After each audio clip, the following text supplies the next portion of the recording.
Edgar Allan Poe tenía una gata. Se llamaba Catarina y tenía la costumbre de subirse en su hombro mientras él escribía.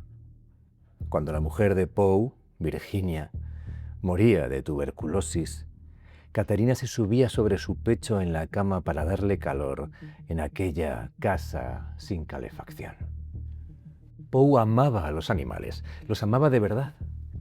Y sin embargo, ese mismo Poe que tanto amaba a los animales y en concreto a su gata Catarina, escribió el relato que vamos a escuchar a la continuación, en el cual torturaba a un gato, le sacaba un ojo y terminaba por asesinarle.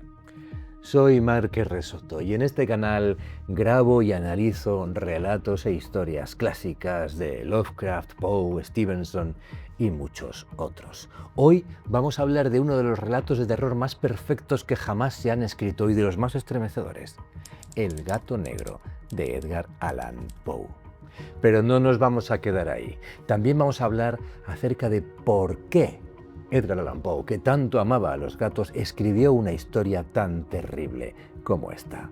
Quédate, porque la respuesta probablemente te ponga los pelos de punta. Y es que seguramente en más de una ocasión tú has sentido lo mismo que sentía el personaje del gato negro, ese espíritu de la perversidad del cual hablaremos ahora mismo.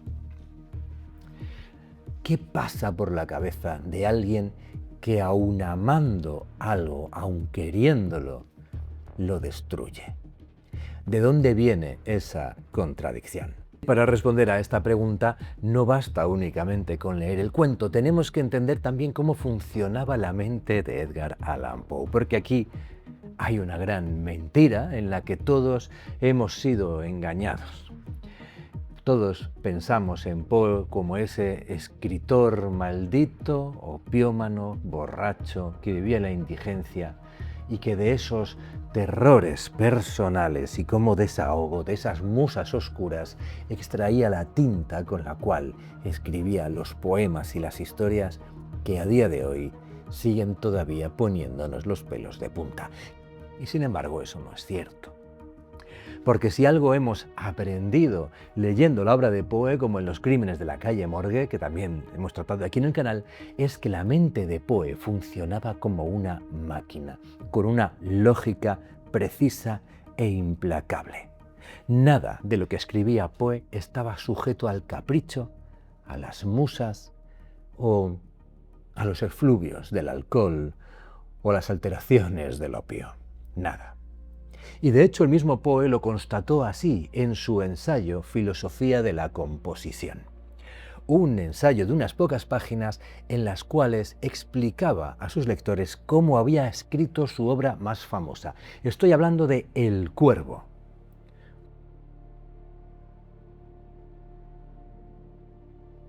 Nunca más, decía el cuervo.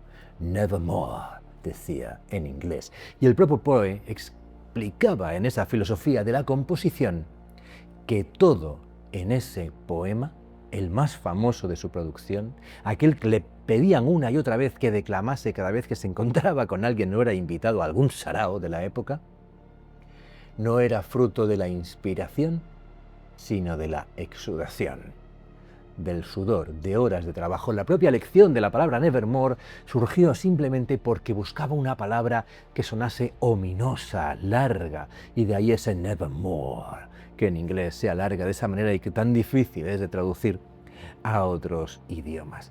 Todo en el poema del Cuervo y todo en los relatos de Poe está escrito, está confeccionado de la misma manera, a partir de la lógica implacable, en la búsqueda de lo que Poe llamaba el efecto único.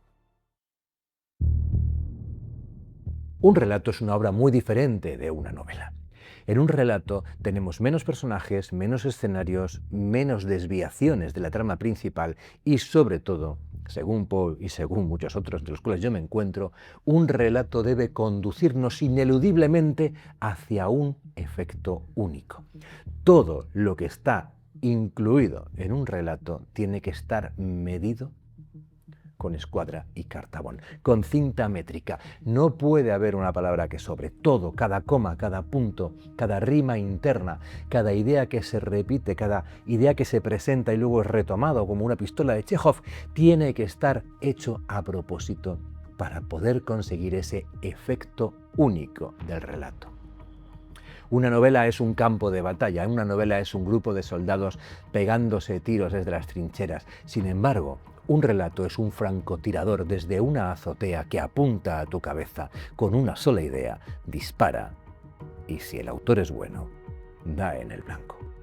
Por lo tanto, como hemos visto, Edgar Allan Poe está lejos de ser ese escritor romántico que escribe lo que las musas le dictan. Antes, al contrario, era una mente fría y lógica y estaba muy orgulloso de serlo.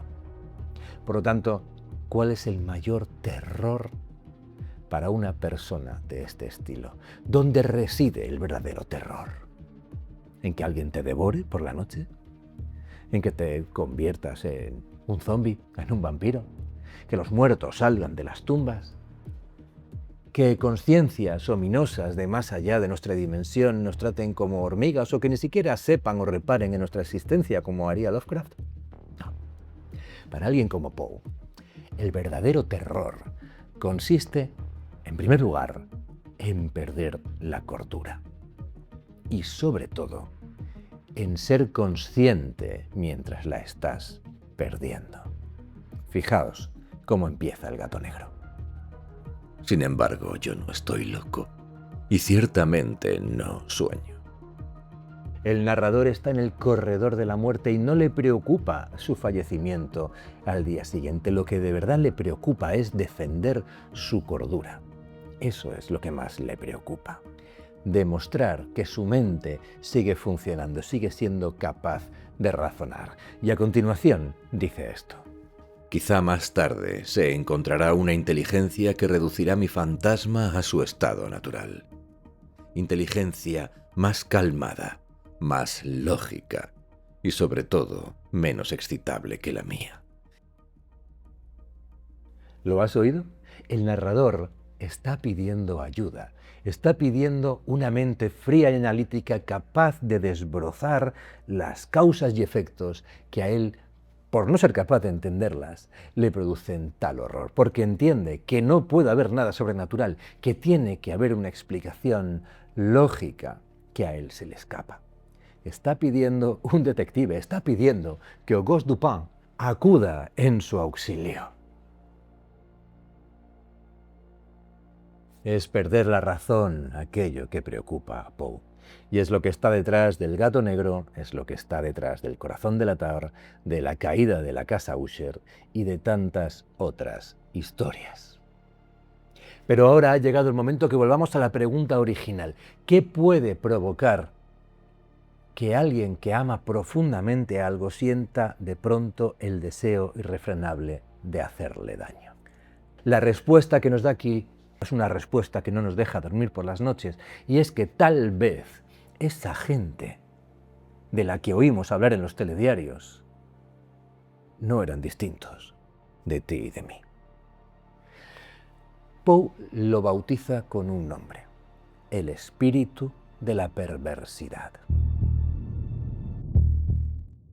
Vas conduciendo por la autopista, es de noche, vas solo en tu automóvil. Las horas pasan, los kilómetros pasan, las luces van quedando atrás. Solo oyes el murmullo constante de los neumáticos en el asfalto y de pronto una voz dentro de ti se pregunta: ¿y si abriera la puerta? ¿Qué ocurriría? ¿Y si giro el volante un cuarto de vuelta hacia la derecha? ¿Qué ocurriría? Y durante unos segundos horribles, interminables, tu mente está jugueteando con esa idea perversa de hacerse daño. Es un sentimiento profundamente incómodo y ojalá nunca lo haya sentido, pero hay muchísima gente que sí. Hay muchísima gente que de vez en cuando se instala en su cabeza esa idea obsesiva durante unos minutos. Por suerte, nadie o casi nadie cede a ella. El espíritu de la perversidad. Para Edgar Allan Poe, el espíritu de la perversidad es el deseo inconsciente de obrar el mal por el mal mismo, por condenar tu alma inmortal, hacer daño a alguien que te ama precisamente porque te ama. El espíritu de la perversidad. Y eso es verdaderamente terrorífico, y a mi juicio es lo más terrorífico que tiene esta historia de Edgar Allan Poe. La mente racional luchando contra sí misma, haciéndose daño a sí misma. Algo que este Edgar Allan Poe tan frío, tan analítico, no podía tolerar de ninguna de las maneras, esa idea de obsesión. Hablamos, por tanto, de una mente lúcida que se desmorona, de una obsesión que se vuelve intolerable, insoportable, irrefrenable, irresistible. Es la misma idea que traté hace unos años en mi libro Malas influencias. Y te lo digo aquí simplemente porque viene a colación. En Malas influencias lo que precisamente intentaba tratar era esa idea de obsesión, cómo la obsesión por algo nos hace cambiar, y de cómo todo aquello que leemos nos influencia. Esas son las malas influencias de las que habla el libro. En Malas influencias, su protagonista, Miranda García, también conocida como Miranda Gray, es llamada para participar en la investigación de un asesinato que resulta ser del marido de su escritora favorita. La escritora por la cual Miranda comenzó a escribir años atrás. No es que Miranda haya triunfado, de hecho es una perdedora, pero tiene la ocasión aquí de conocer a la autora de aquellas novelas, de aquellos montones de páginas escritas que la marcaron, que la cambiaron y que la hicieron ser lo que es. Y ese es el principal tema del que habla el libro, de que en el fondo tú y yo y todos estamos hechos de palabras, de las palabras que decimos a los demás, de las palabras que escuchamos de los demás, de las que leemos en un libro, y aquellas palabras con las cuales nos narramos el mundo, y cómo somos susceptibles de ser manipulados, influenciados a través de esas mismas palabras.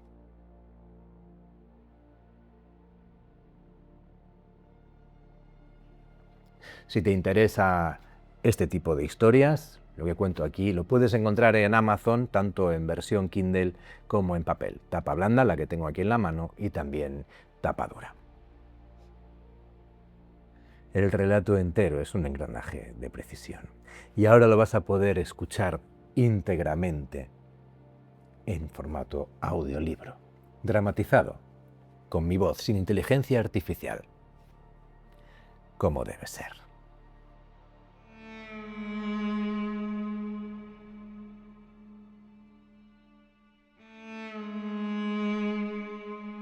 El gato negro. Un relato de Edgar Allan Poe.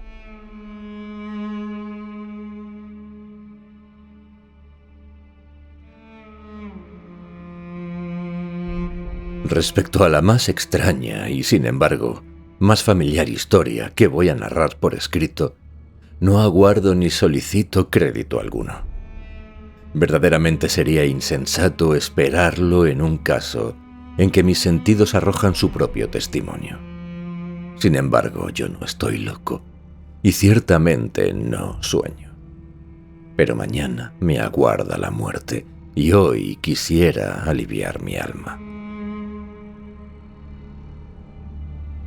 Mi designio inmediato es presentar ante el mundo, clara, sucintamente y sin comentarios, una serie de simples acontecimientos domésticos. Por sus consecuencias, estos acontecimientos me han aterrorizado, me han torturado, me han anonadado. Con todo, yo no trataré más que de aclararlos. Para mí, no han presentado quizá más que horror. A muchas personas parecerán menos terribles que estrambóticos. Quizá más tarde se encontrará una inteligencia que reducirá mi fantasma a su estado natural. Inteligencia más calmada, más lógica y sobre todo menos excitable que la mía, que no encontrará en las circunstancias que relato con terror más que una sucesión de causas y efectos naturales.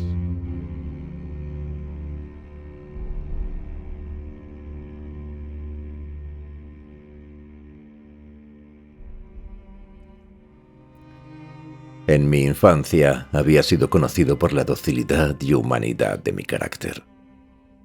Mi ternura de corazón era tan extrema que había hecho de mí el juguete de mis camaradas. Tenía pasión particularmente por los animales, y mis parientes me habían permitido poseer una gran variedad de ellos. Pasaba en su compañía casi todo el tiempo, y nunca me consideraba tan feliz como cuando les daba de comer o les acariciaba. Esta particularidad de mi carácter aumentó con los años, y cuando llegué a ser un hombre, vino a constituir uno de mis principales motivos de placer. Para los que han profesado afecto a un perro fiel e inteligente, no tengo necesidad de explicar la naturaleza o la intensidad de goces que esto puede proporcionar. Hay, en el desinteresado amor de un animal, en su abnegación, algo que alcanza directamente el corazón de quien ha frecuentado la ocasión de experimentar la humilde amistad y la fidelidad de la envoltura del hombre natural. Me casé joven, y fui dichoso al encontrar a mi mujer una disposición pareja a la mía. Observando mi afecto por estos favoritos domésticos, no perdió ocasión alguna de proporcionarme los de las especies más agradables. Teníamos pájaros, un pez dorado, un perro bellísimo, conejos, un pequeño mono y un gato. Este último animal era notablemente robusto y hermoso, completamente negro y de una sagacidad maravillosa. Refiriéndose a su inteligencia, mi mujer, que en el fondo era bastante supersticiosa, hacía frecuentes alusiones a la antigua creencia popular, según la cual todos los gatos negros son en realidad brujas disfrazadas. No significa esto que ella hablase siempre en serio sobre este punto, y si yo lo menciono es sencillamente porque me viene a la memoria en este momento. Plutón, pues este era el nombre del gato, era mi favorito, mi camarada. Yo le daba de comer y él me seguía por la casa a donde quiera que fuese. Esto me tenía tan sin cuidado que llegué a permitirle que me acompañara por las calles. Nuestra amistad subsistió así muchos años, durante los cuales el total de mi carácter, por obra del demonio de la intemperancia, me avergüenzo de confesarlo, sufrió una alteración horrible. Me hice de día en día más taciturno, más irritable, más indiferente a los sentimientos de quienes me rodeaban. Me permití emplear un lenguaje brutal con mi mujer. Con el tiempo aún la injurié con violencias personales. Mis pobres favoritos naturalmente debieron sentir el cambio de mi carácter. No solamente los abandoné, sino que los maltrataba. En cuanto a Plutón, todavía sentía hacia él la suficiente consideración como para no pegarle, mientras que no me daba escrúpulos de maltratar a los conejos, al mono e incluso al perro, cuando por azar o por cariño se encontraban en mi camino. Mi mal me invadía cada vez más, porque qué mal es comparable al alcohol. Y con el tiempo Plutón mismo, que mientras tanto envejecía y naturalmente se iba haciendo un poco desapacible, Plutón mismo, decía, empezó a conocer los efectos de mi carácter malvado. Una noche, como yo entrase en casa muy ebrio, saliendo de una de mis habituales tabernas del barrio, imaginé que el gato evitaba mi vista. Lo agarré, mas él, espantado de mi violencia, me hizo en una mano con sus dientes una herida muy leve. Mi alma original pareció que abandonaba mi cuerpo y una rabia diabólica, rebosante de ginebra, penetró en cada fibra de mi ser. Saqué del bolsillo del chaleco un cortaplumas, lo abrí, agarré al pobre animal por la garganta y deliberadamente le hice saltar un ojo de su órbita. Me avergüenzo, me abrazo, me estremezco al escribir esta abominable atrocidad. Cuando mi razón volvió con la mañana, cuando se hubieron disipado los vapores de mi salida nocturna, experimenté una sensación mitad horror, mitad remordimiento, por el crimen de que me había hecho culpable. Pero era todo a lo más un débil y equívoco sentimiento, y el alma no sufrió las heridas. Me sumí en los excesos, y bien pronto ahogué en vino todo recuerdo de mi acción. Entretanto, el gato sanó lentamente. La órbita del ojo perdido presentaba, es verdad, un aspecto horroroso, pero en adelante no pareció sufrir. Iba y venía por la casa según su costumbre, pero como llegara a verme, huía de mi presencia con un horror extremo.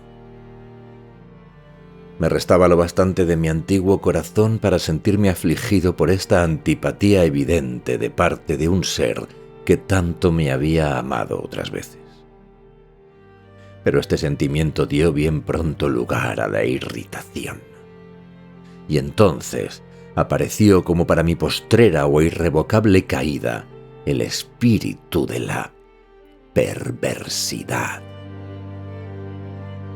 De este espíritu la filosofía no da cuenta alguna. Con todo, tan seguro como existe mi alma, yo creo que la perversidad es uno de los primitivos impulsos del corazón humano. Una de las indivisibles primeras facultades o sentimientos que dan la dirección al carácter del hombre.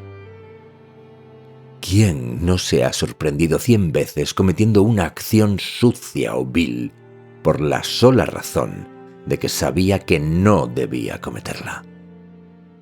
No tenemos la perpetua inclinación, no obstante la excelencia de nuestro juicio, a violar lo que es ley simplemente porque comprendemos que es ley. Este espíritu de perversidad, repito, llegó a causar mi ruina completa. Es ese deseo ardiente, insondable del alma de atormentarse a sí misma, de violentar su propia naturaleza, de hacer el mal por amor al mal, el que me impulsaba a continuar y últimamente a disponer el suplicio que había impuesto al inofensivo animal. Una mañana, a sangre fría, le puse un nudo corredizo alrededor del cuello y lo ahorqué de una rama de un árbol. Lo ahorqué, aún con mis ojos arrasados por las lágrimas, con el más amargo remordimiento en el corazón. Lo ahorqué porque yo sabía que él me había amado y porque sabía que no me había dado ningún motivo de cólera. Lo ahorqué porque sabía que haciéndolo así cometía un pecado mortal que comprometía mi alma inmortal al punto de colocarla, si tal cosa es posible, fuera de la misericordia infinita del Dios misericordioso y terrible.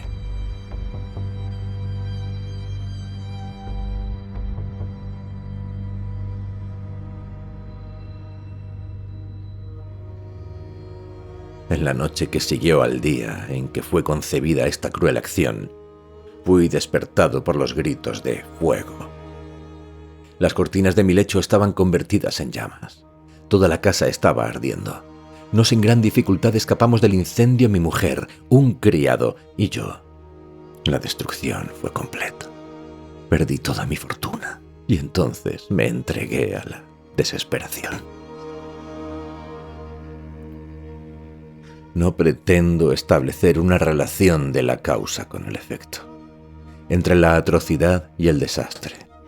Estoy muy por encima de esta debilidad. Mas doy cuenta de una cadena de hechos y no quiero descuidar ni un solo eslabón. El día que siguió al incendio visité las ruinas. Los muros habían caído a tierra, a excepción de uno solo. un tabique interior poco sólido situado casi en la mitad de la casa y contra el cual se apoyaba la cabecera de mi lecho. La fábrica había aquí resistido en gran parte a la acción del fuego, cosa que yo atribuía que recientemente se había renovado. En derredor de este muro, una multitud estaba apiñada y muchas personas parecían examinar una porción particular con minuciosa y viva atención. Las palabras extraño, singular y otras expresiones semejantes excitaron mi curiosidad.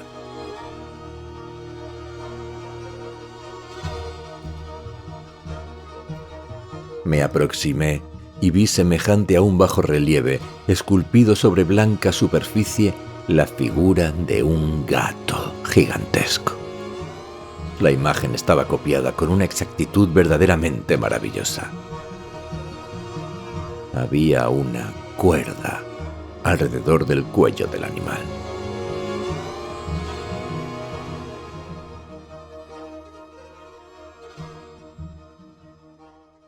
Enseguida de ver esta aparición, porque yo no podía menos de considerar esto como una aparición, mi asombro y mi temor fueron extraordinarios, pero al fin la reflexión vino en mi ayuda. Recordé que el gato había sido ahorcado en un jardín adyacente a la casa. A los gritos de alarma, el jardín habría sido inmediatamente invadido por la multitud y el animal debió haber sido descolgado del árbol por alguno y arrojado en mi cuarto a través de una ventana abierta. Esto, sin duda, había sido hecho con el fin de despertarme. La caída de los otros muros había comprimido a la víctima de mi crueldad en el yeso recientemente extendido. La cal de este muro, combinada con las llamas y el amoníaco del cadáver, habían obrado la imagen tal cual yo la veía. Aunque yo satisfice así a mi razón prontamente, aunque no a mi conciencia, el suceso que acabo de contar obró sobre mi imaginación una impresión profunda. Durante muchos meses no pude desembarazarme de la sombra del gato, y durante este periodo envolvió a mi alma un semisentimiento que parecía ser, pero que no era, el remordimiento mismo. Llegué hasta llorar la pérdida del animal y buscar en derredor mío, en los tugurios miserables que tanto frecuentaba habitualmente, otro favorito de la misma especie y de una figura parecida que le supliera. Una noche, como estuviese sentado medio aturdido en una tasca más que infame, fue repentinamente atraída mi atención hacia un objeto negro que reposaba en lo alto de uno de sus inmensos toneles de ginebra o ron, que componían el principal moblaje de la sala.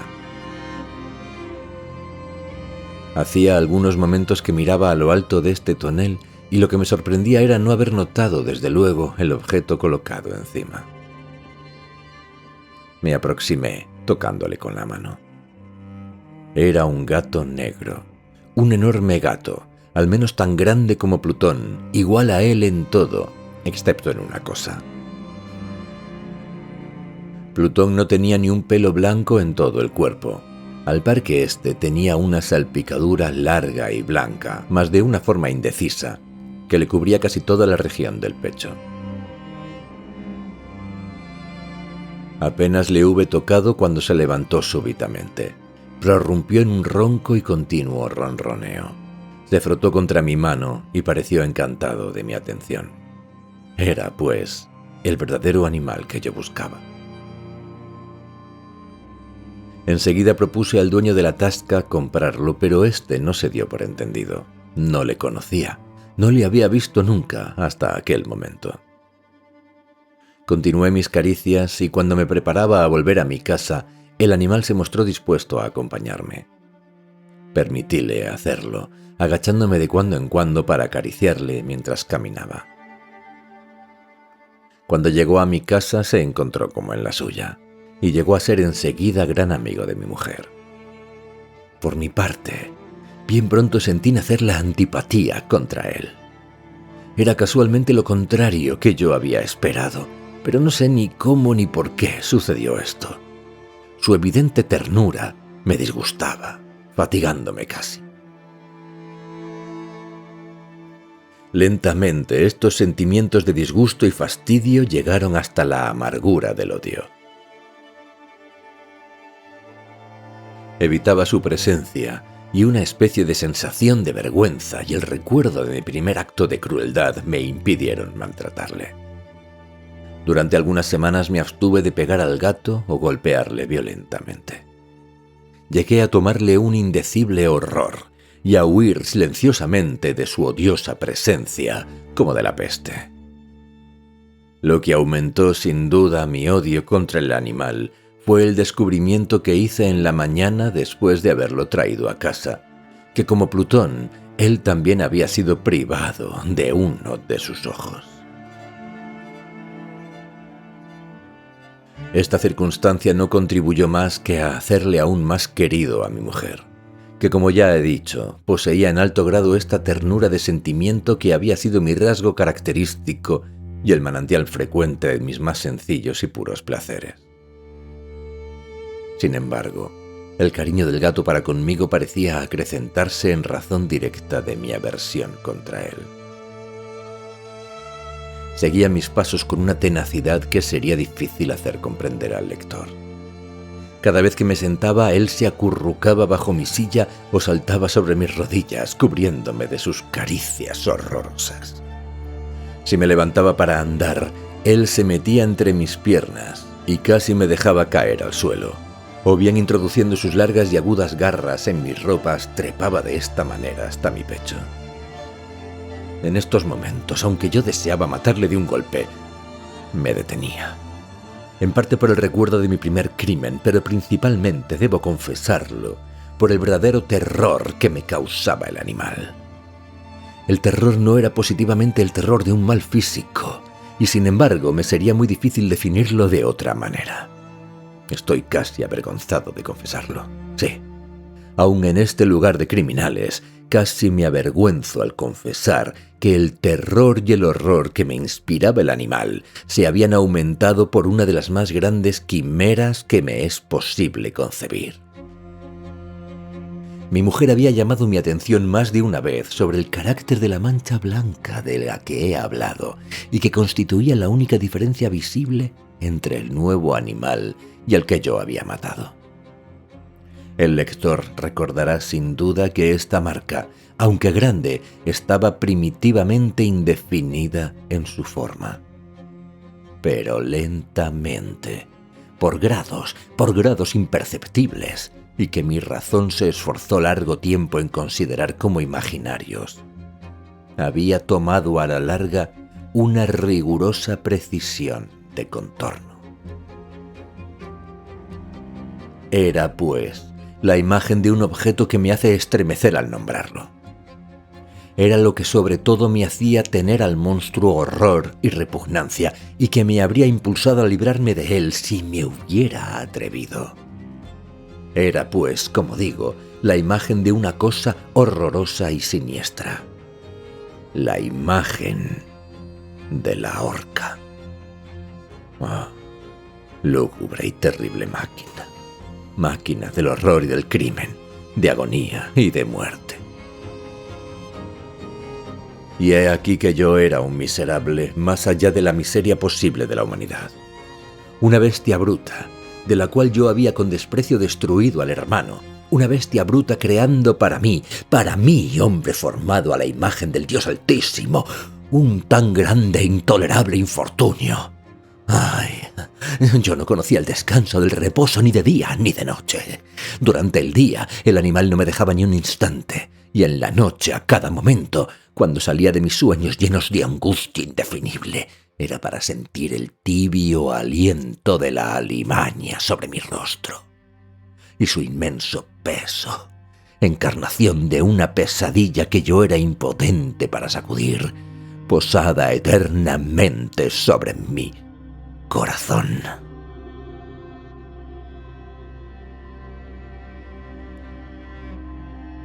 Bajo la presión de tormentos semejantes, lo poco de bueno que restaba en mí sucumbió. Pensamientos malvados vinieron a ser mis íntimos, los más sombríos y malvados de mis pensamientos. La tristeza de mi humor habitual acrecentó hasta odiar todas las cosas y toda la humanidad, y sin embargo mi mujer no se quejaba nunca. Ay, era la más paciente víctima de mis repentinas, frecuentes e indomables erupciones, de una furia a la cual me abandonaba ciegamente. Un día me acompañó, para un quehacer doméstico, al sótano del viejo edificio donde nuestra pobreza nos obligaba a habitar. El gato me seguía por los rígidos escalones de la escalera, y habiéndome hecho tropezar y caer de cabeza, me exasperó hasta la demencia. Levantando el hacha y olvidando en mi furor el temor pueril que hasta entonces había retenido mi mano, dirigí al animal un golpe que hubiera sido mortal si le hubiese alcanzado como deseaba. Pero el golpe fue detenido por la mano de mi mujer. Esta intervención me produjo una rabia más que diabólica. Desembaracé mi brazo del obstáculo y le hundí mi hacha en el cráneo. Cayó al instante muerta, sin exhalar un gemido. Terminado este horrible asesinato, me puse inmediata y muy deliberadamente a tratar de esconder el cuerpo. Comprendí que no podía hacerle desaparecer de la casa ni de día ni de noche, sin correr el peligro de ser observado por los vecinos. Muchos proyectos se cruzaron en mi mente. Pensé un momento en dividir el cadáver en pequeños pedazos y destruirlos por el fuego. Resolví después cavar una fosa en el suelo del sótano. Luego imaginé arrojarlo al pozo del patio, más tarde meterlo en un cajón como mercancía en las formas usadas y encargar a un mandadero lo llevase fuera de la casa. Finalmente me detuve ante un expediente que consideré como el mejor de todos. Determiné emparedarlo en el sótano, como se dice que los monjes de la Edad Media emparedaban a sus víctimas. El sótano parecía muy bien dispuesto para semejante designio. Los muros estaban construidos descuidadamente y hacía poco habían sido cubiertos en toda su extensión de una masa de mezcla que la humedad había impedido endurecer. Además, en uno de los muros había un bulto causado por una falsa chimenea o una especie de hogar que había sido tapado y fabricado en el mismo género que el resto del sótano. No dudé que me sería fácil quitar los ladrillos de este sitio, introducir el cuerpo y emparedarlo del mismo modo, de manera que ningún ojo humano pudiera imaginar nada sospechoso. Y no fui engañado en mi cálculo. Con la ayuda de una palanca quité facilísimamente los ladrillos, y habiendo aplicado cuidadosamente el cuerpo contra el muro interior, lo sostuve en esta postura hasta que restableciese sin gran trabajo toda la fábrica en su primitivo estado. Habiéndome procurado una argamasa de cal y arena con todas las precauciones imaginables, preparé una masa, una blanqueadura que no podía distinguirse de la antigua, y cubrí con ella escrupulosamente el nuevo tabique. El muro no presentaba la más ligera señal de renovación. Quité todos los escombros con el esmero más prolijo y expurgué el suelo, por decirlo así. Miré triunfalmente en derredor mío y me dije: aquí a lo menos mi trabajo no ha sido en vano. Mi primer pensamiento fue buscar al animal que había sido causa de desgracia tan grande, porque yo, al fin, había resuelto darle muerte. Si hubiera podido encontrarle en aquel momento, su destino estaba cumplido. Pero parecía que el artificioso animal se había alarmado por la violencia de mi acción reciente y tenía cuidado de no presentarse en mi actual estado de humor. Es imposible describir o imaginar la profunda, la feliz sensación de consuelo que la ausencia del detestable animal obraba en mi corazón. No se presentó en toda la noche, y así esta fue la primera buena noche desde su entrada en la casa en que yo dormí tranquila y profundamente. Sí, dormí, como un bienaventurado, con el peso del crimen sobre el alma.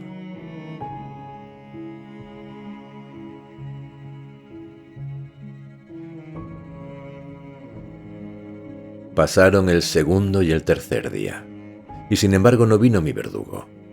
Una vez más respiré como hombre libre. El monstruo, en su terror, había abandonado para siempre aquellos lugares. No le volvería a ver. Mi dicha era suprema. La criminalidad de mi tenebrosa acción no me inquietaba en demasía. Se había abierto una especie de sumario, el cual se había dado enseguida por satisfecho. Una investigación se había ordenado también, pero naturalmente nada podía descubrirse. Al cuarto día después del asesinato, una porción de agentes de policía se presentaron inopinadamente en la casa y se procedió de nuevo a una exhaustiva investigación de lugares. Confiando sin embargo en la impenetrabilidad del escondrijo, no experimenté ninguna turbación. Los oficiales me hicieron acompañarles en la pesquisa.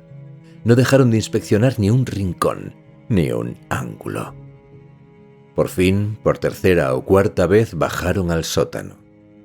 Mi corazón palpitaba pacíficamente, como el de un hombre que duerme en la inocencia.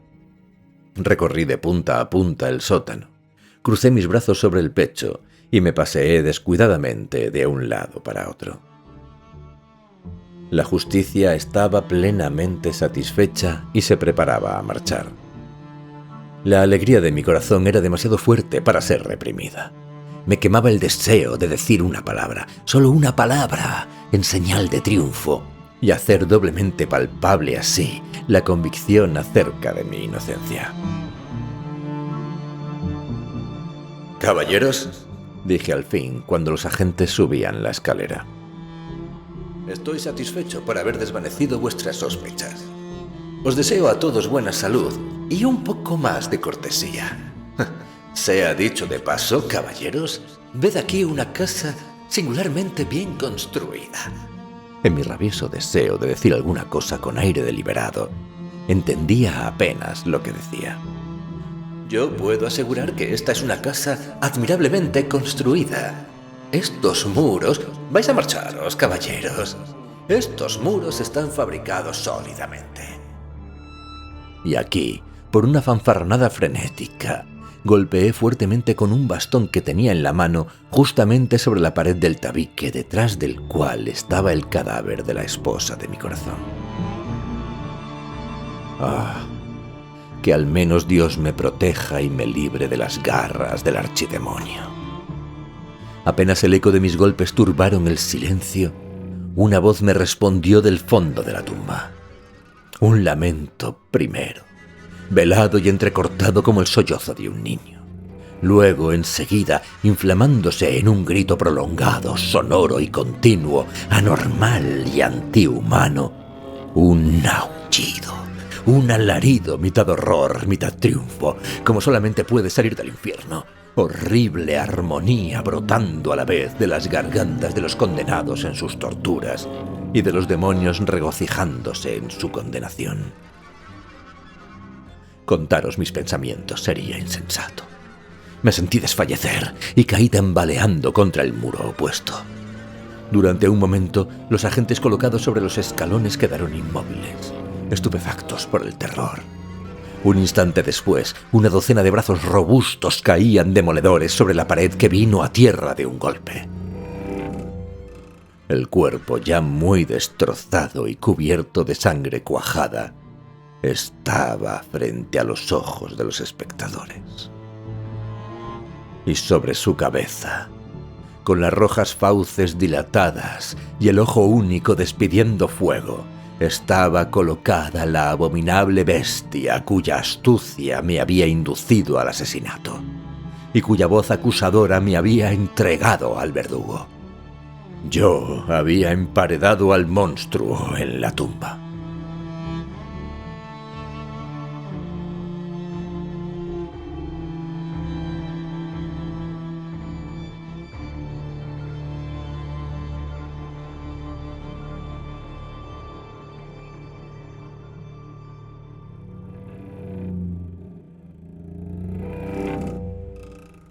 ¡Qué obra maestra! ¡Qué absoluta obra maestra acabamos de escuchar! Es sin duda uno de los mejores relatos de terror que se han escrito jamás. Heredero directo del Corazón del Ator, que ya os anticipo que tarde o temprano grabaré también aquí en el canal. Pero este gato negro lo supera. Y es por ese espíritu de la perversidad del que os hablaba en la introducción. Eso es lo que verdaderamente nos pone los pelos de punta de esta historia, no el giro final, no el hecho de que el gato estuviese emparedado. Si te ha gustado lo que has escuchado en el canal, si te ha gustado esta lectura del gato negro, su introducción previa y todo lo que rodea a esta magnífica historia de Edgar Allan Poe, suscríbete, dale like, comparte el vídeo con aquellos que tú sabes que les gusta este tipo de historias y sobre todo, escúchalo, disfrútalo, compártelo con la gente que amas. Nada me haría más feliz. Por cierto, relacionado con los gatos y relacionado con el gato negro de Edgar Allan Poe, ya sabes que yo también soy escritor y sabes que he publicado en Estados Unidos y he publicado en España. Bien, pues hay un relato mío que se titula Gatomaquia, que cuando lo escribí, sin darme yo cuenta, sin ser consciente de ello, estaba plagiando el gato negro de Edgar Allan Poe. ¿Cómo me di cuenta? Porque hojeando un día un libro de relatos de Poe en una librería, tropecé con este gato negro y me llevé las manos a la cabeza porque había escrito lo que ya iba a ser la primera parte de ese relato. Huelga decir que la versión final no tiene nada que ver con el gato negro de Poe, pero funciona como una inversión de espejos muy interesante. No lo tengo grabado en el canal, sí que podéis encontrar en el canal otras historias mías como Un buen tipo o Largas noches de lluvia, pero ese relato en concreto, Gatomaquia, acabó incluido en una antología, la antología Aquelarre, el relato de terror español publicado por Salto de Página. Si no, pues lo tenéis también en mi propia antología de relatos del hombre divergente. Os dejaré el enlace en la descripción. Muchísimas gracias por acompañarme hasta aquí. Ya sabéis, soy Marqués Resoto. Os cuento aquí historias, sobre todo de terror, de Lovecraft, de Poe, de Stevenson, grandes clásicos también como La isla del tesoro, veraniegos a más no poder. Os lo recomiendo si no lo habéis escuchado. Y dentro de poco encontraréis por aquí muchas novedades. Así que no os vayáis muy lejos.